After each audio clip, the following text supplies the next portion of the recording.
Hello, this is Chas with Heirloom Leaves and Seeds, and today I would like to talk about some flowers that are a little finicky, they're a little fussy, and are they worth it? And I have a few here today. So let's start off with number one. Number one on my list is Chinese forget-me-nots. So here we've got some Chinese forget-me-nots, and I do really think these guys are beautiful, and I love to see them in the garden. And I will be growing these guys again because it is very hard to find this true blue color anywhere else in the garden. I mean, there may be a few, but right now, these are the only blue flowers that I am growing because the bachelor buttons are done. But I mean, look how blue. But the only problem with these guys is they can be a little bit wimpy. I don't like flowers that are wimpy. I don't like them when they bend. It looks like they're dying and unhealthy or just not a good cut flower. And I am experimenting this year. This is year 2 of me growing for the farmer's market. So I'm still reading up on these and seeing what I can do, and I'm trying different ways of conditioning them, putting them in the dark, keeping them upright in the vase, and I'm trying all these things, and I will see what works. But do I like them and the way they look? Yes, they add a nice airy element, and I love that blue color, so I will still be growing them, but I need to improve on the conditioning. Number 2, I don't know about these guys. This is Verbena, and this is the first year I've grown them, and they look, I don't know, a little bit wobbly. And these I am growing this year completely as an experiment. I do like the purple color. The form is a little weird. It looks like a person, like the head and arms a little bit. And I'm not sure if I would like that. I don't know if I would snip these off, possibly. We'll see. But the stem, super sturdy, but the tops, not so much. And I did one quick just Google on this, and somebody said that to pick them when the first 2 to 4 outside flowers rows are blooming, which this is past that, and it's been sitting here for several days already. All of these have. So, well, all except for these. I picked these this morning. Some of the flowers are already falling. And another thing is, right after I purchased these seeds, I read that these could possibly be invasive in your area. Now, I checked our invasive species list in Tennessee, and they were not on it. I don't want a potentially invasive plant, so I might do some more research on that. And I just checked one place. It was some college, I can't remember which one, but it wasn't on our list. So okay, so that's number 2. Number 3 on the list is Foxglove. Now, I love Foxglove. I think they are so fun to grow, and I think they are beautiful. But one thing I don't like is that they are geotropic or geotropic, and they can look really wonky right after you've picked them.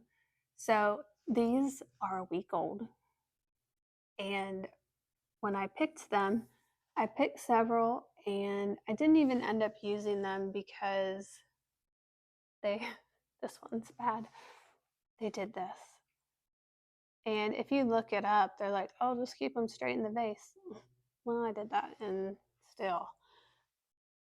So there's more to this, obviously.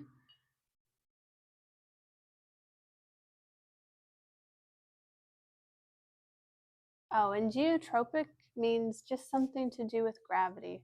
They will bend with gravity somehow.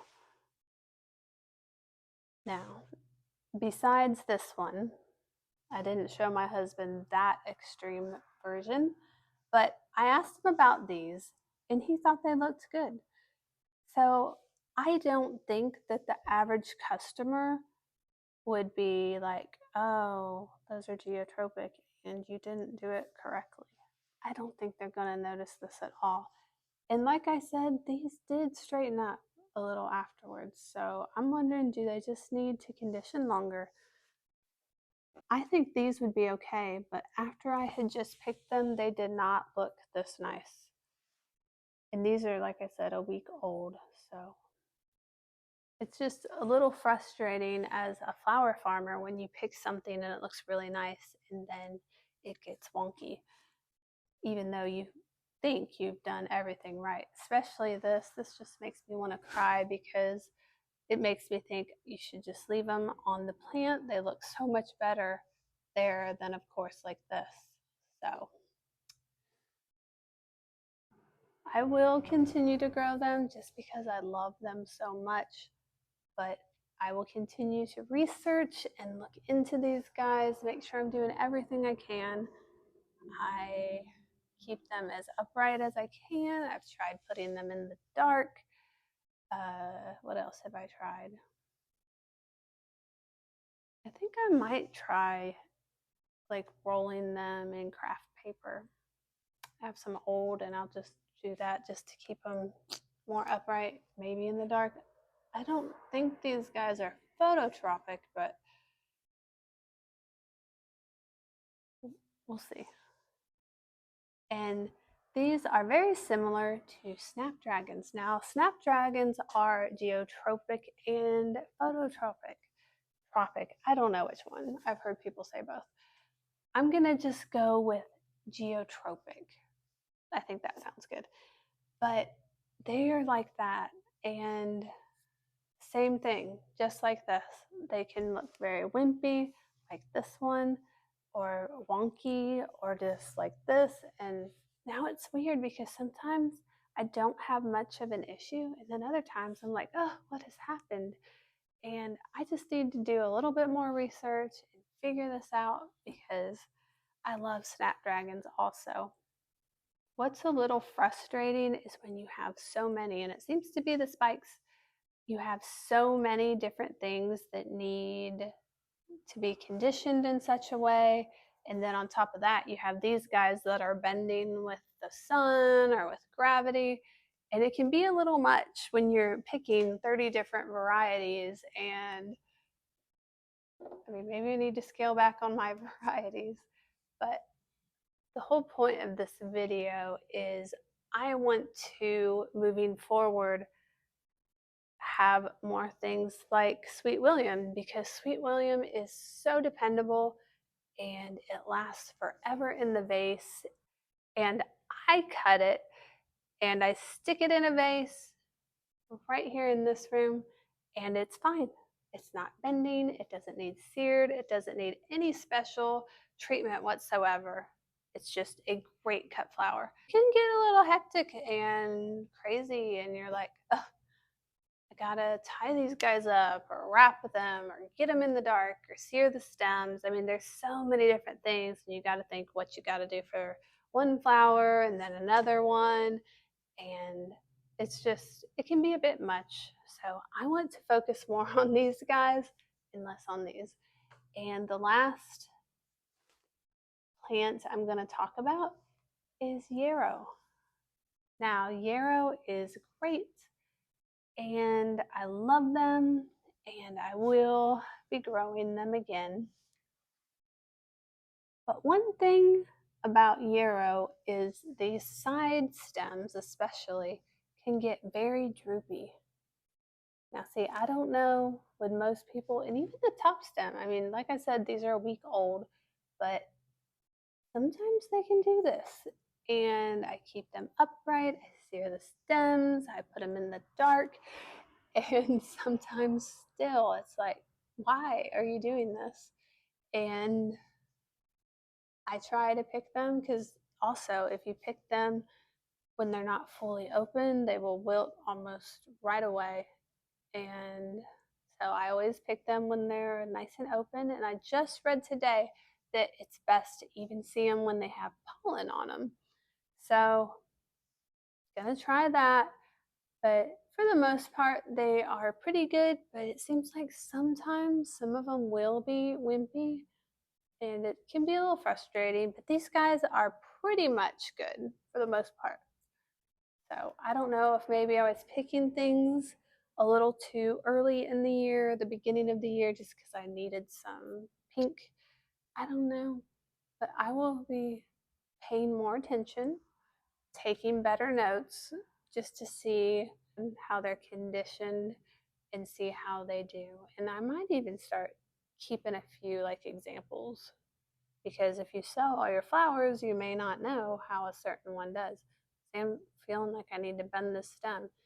And these, well, sometimes I'll go out there when they're still in the ground and they'll be like this, or even like this. And that can be a little frustrating too. But then at other times, they will be poker straight and perfect. So they're a little frustrating, but for the most part, I think they're great and I love the color. But sometimes I'm like, oh, are they gonna wilt on me? And I think I need to do a little bit more experimenting with them as well. So, and then I said that was the last one, but calendula, no. I said I wasn't going to use them for cut flowers, but I had these touch of red buff and they were so pretty.